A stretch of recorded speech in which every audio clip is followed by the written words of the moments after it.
Well, welcome to this series of conversations I call the Universal Journey, a journey we're all on. I want to walk with you through this journey to your best self, your happiest self, and your most joyful self. First of all, this concept that we call God or Allah or Jehovah or Yahweh or higher consciousness or Great Spirit, any of these innumerable words that we human beings have used over the centuries to describe this mystery that is existence, that's not an entity. We all know there's something bigger than us, and after a while, if we think about it long enough, we come to the conclusion that this bigger than us is benevolent. It's loving. We know this because the universal human experience is that when we have love, we're safe. There could almost be a nuclear holocaust going on around us, and we're okay. We feel okay. And we know that this is so because we all have felt that love, and we know that it's the most important thing in our life. All of us have felt it deep inside. So compare these two scenarios, if you will. The first would be a God who is believed to have set up a world in which there are things to be done, rules to be followed, and from which there is a punishment extracted if we don't follow it. There's a line drawn in the sand, a line supposedly drawn by God, over which our eternal reality is one of unmitigated pain and agony if we don't follow the rules. And on this planet of ours, this one tiny planet in a solar system that has maybe 200 solar systems in it, to form a galaxy. And that galaxy is one of maybe 400 million to a billion galaxies. That makes us pretty small. Supposedly, this God sent down rules to be followed that we must do. And although there are different people who have different rule books and say different things, they all claim to be speaking for this demanding God.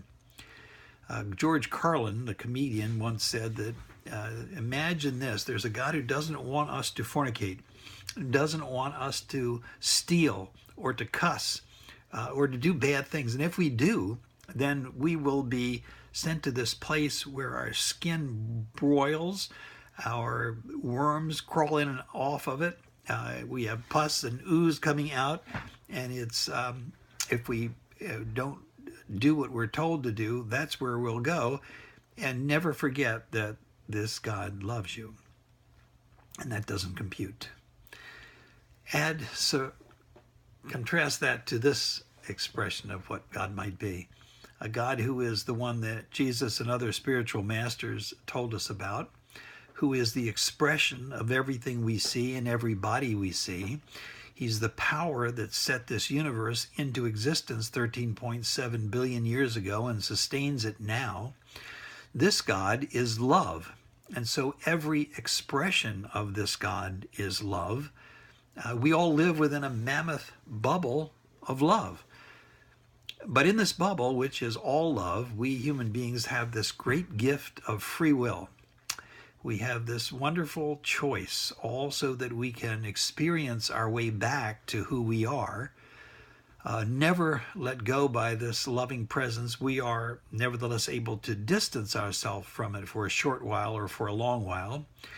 We know we're able to experience this wholeness because we've tasted ourselves from time to time, and we have seen others such as Jesus and other spiritual masters who have attained that, and they tell us that we are individuated manifestations of that which is. Now that first example is pretty lame. A God who would punish us and who's intimately concerned with everything that we do, rather than a God who creates us and sets us free. We are a soul that comes from a place where we are perfect, and we come into a human body that is the product of DNA, so that with this body, that DNA, that animal aspect of ourselves, wants to attain survival of the fittest. It wants the survival of the fittest, and it will accrete things and take things, not to be bad, but just to fulfill the DNA that we have. That's not evil, but it can be very selfish, which is, I would guess, non-judgmental in this world. But as a soul who is perfect, we come into this body that is trained to survive and to get what it can get to achieve its identity and its survival. And when we do that, we know we're confronted with this question: do I be kind and loving and compassionate and thoughtful, or do I just get what I can for myself? It's our spiritual nature confounding our human nature. And when we act kindly, we find that we're happier. It works better. So we are confronted with that. Thanks to a contemporary explosion of consciousness, there are a multitude of visionaries around us. If you're interested enough to be here listening to this conversation so far, you're probably one of them. You are a luminary who enlightens the path for yourself and for others.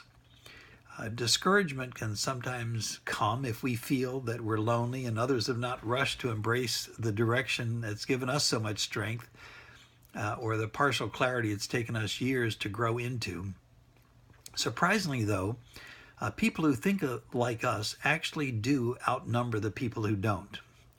We can't help it. It's a world we live in. However, most of us have not yet put this perspective into words, and we stay quiet about our growing awareness of it because we are surprised to hear it expressed as well.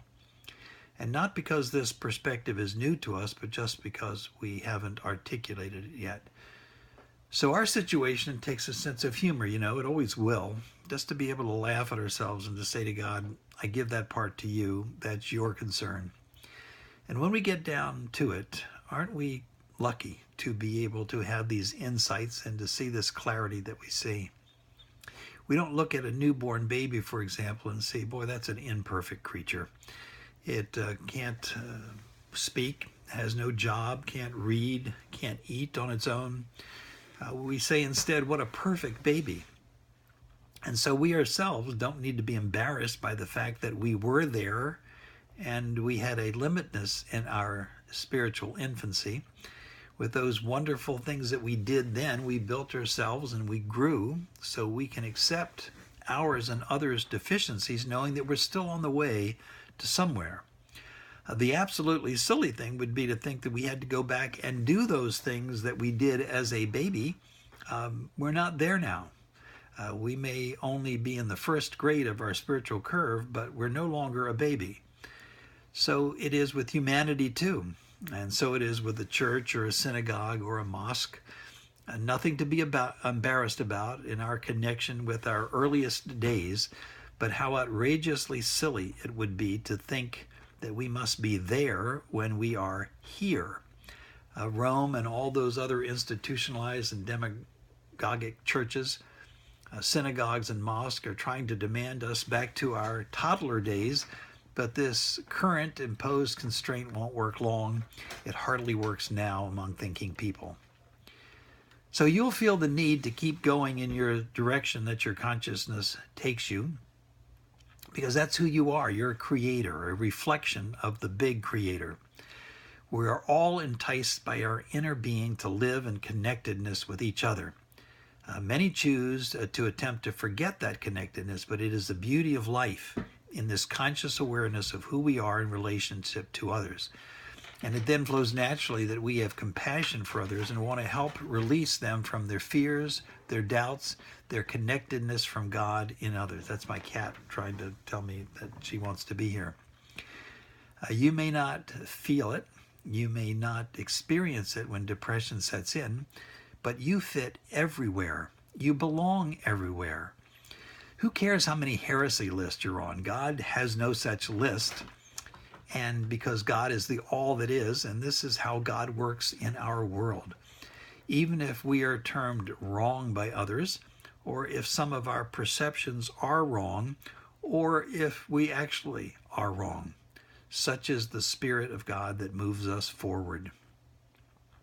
We have a garden of flowers ready to grow, even if perhaps a few weeds, but we're not yet aware of what kind those flowers will be or how radiant they will be.